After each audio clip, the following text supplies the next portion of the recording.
Ikaw siguro yung tipong tao na hindi mo magawa yung first pull-ups mo kasi hindi mo kaya yung sarili mong body weight? Or ikaw naman tipong tao na obese? Kaya ang reason mo is kaya hindi mo magawa yung first pull-up mo kasi hindi mo kaya yung sarili mo? Or ikaw yung tipong tao na skinny pero hindi ka makapag pull-ups? Kasi kaya ang ginagawa mo is pupunta ka sa lat pull down para doon ka mag-workout ng back mo. Okay? Maganda rin naman yung lat pull down, pero kung gusto maging functional, which is sobrang importante para maging functional ka, is yung pull ups. Okay? Sobrang importante nun eh.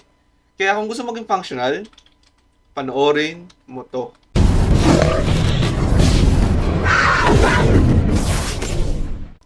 Problema kasi sa mga tao ngayon is ayaw nila ng pain, ayaw ngayon nila mahirapan, kaya pumupunta sila sa lat pull down. Kasi ito in reality sobrang dali na naman mag lat pull down eh. Upo ka lang doon and mag-lat pull down ka na. Problema kasi sa mga tao ngayon is ayaw na nila ng pain or ayaw na nilang mahirapan. Kaya ang ginagawa nila is umuupo sila sa lat pull down at doon nila wino-workout yung back nila. Okay? Maganda naman yung lat pull down, pero syempre iba pa rin yung pull-ups eh. Iba pa rin yung pull-up pag ginawa mo. Iba pa rin yung weighted pull-up pag yun yung ginawa mo. Okay? Sobrang ganda ng lat pull-down lalo na sa pag-build ng muscle mo sa back. Pero about sa functionality, kung gusto maging functional, for me, mas maganda mag-pull-up ka o weighted pull-ups ka. Okay? Sobrang importante nun. Kasi, karaniwan, ginagawa ng iba is, lalo, especially kung obese ka, pag obese ka, ang pinaka-recommend ko is, syempre, mag-lose ka muna ng body fat percentage mo. Okay? Para mas hindi ka mahihirapan para mag-pull-ups. Okay? Pero pag skinny ka naman, is implement mo lang itong mga sasabihin ko sa'yo and I guarantee sa'yo na ma-achieve mo yung first pull-ups mo. Okay? Una-una dyan is yung dead hang. Okay, napakadaming benefits ng dead hang eh. Una-una dyan is yung spine mo, okay? Sobrang mag-benefit yung spine mo dito, lalo na pagtanda mo. For example, 60 ka na. For example, kung lagi nagde-dead hang, tapos 60 ka na, 60 years old ka na, I guarantee sa inyo, makakatakbo ka pa rin, makakatalon ka pa rin, para ka pa rin nasa prime mo. Okay, makakasabay ka pa rin sa magiging apo mo, sa magiging anak mo. And kaya sobrang ganda na itong workout na to. And para siyang mobility training din.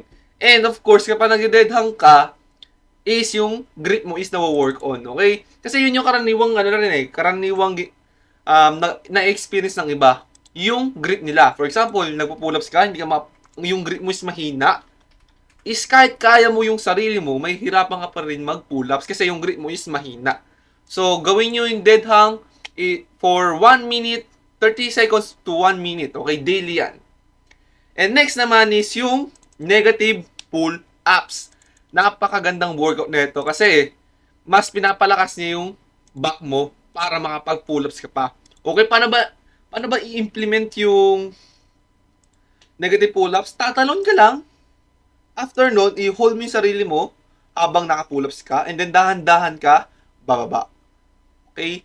Sobrang importante nyo. Huwag mong i-skip tong negative pull-ups kasi kahit kaya mo na mag-pull-ups, pwede mo tong gamitin para sa drop set mo. Pwede ka mag-pull-up. Pero pwede ka mag-negative pull-ups, okay? Kasi itong negative pull-ups ito, tinulungan din ako para makapag-build ako ng back na mas mabilis, okay? And next naman is inverted rows. Okay, para siyang horizontal pull-ups siya. Okay? For example, katulad sa push, 'di ba? Mayroon tayong tinatawag na dips and push-ups. Yung dips is parang pull-ups sa back. Okay? Yung push-up naman is parang inverted rows sa back. Okay? So basically, ang push-up is horizontal, ang dips is vertical. Okay? And yun, sobrang ganda nito para mas papalakas yung pull-ups mo yun para ma-achieve mo yung first pull-ups mo. So, gawin mo lang to ng at least 8 to 12 reps for 4 sets. Okay? Sobrang effective na to. Isa to sa mga bagay or isa to sa mga key para ma-improve ko or para ma-achieve ko yung first pull-ups ko. And last, okay, yung first pull-ups mo. Ma-achieve mo na yung first pull-ups mo. Okay, kapag ini-implement mo to, saka magtiwala ka lang talaga sa proseso. Okay, trust the process. May times talaga na parang kahit ini-implement mo naman tong mga bagay na to, parang nahihirapan ka pa rin gawin yung first pull-ups mo, tandaan mo pag may pat kang tinatahak, tapos nahihirapan ka, ibig sabihin niya, nasa tamang pat ka. Ibig sabihin niya, ma-achieve mo. Ang kailangan mo lang naman gawin is i-break yun eh. I-break yung barrier na yun, okay? Kaya huwag kang titigil. Sobrang ganda na itong pull-ups ito kasi yung pull-ups ito is tinulungan ma-build yung back ko. So may ilalagay ako ditong picture. Yan yung dati yung back nung naglalat pull down lang ako.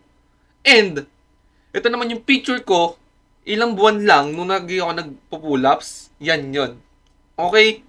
Kasi for me personally, mas nararamdaman ko yung back ko tuwing nag-weighted pull-ups ako.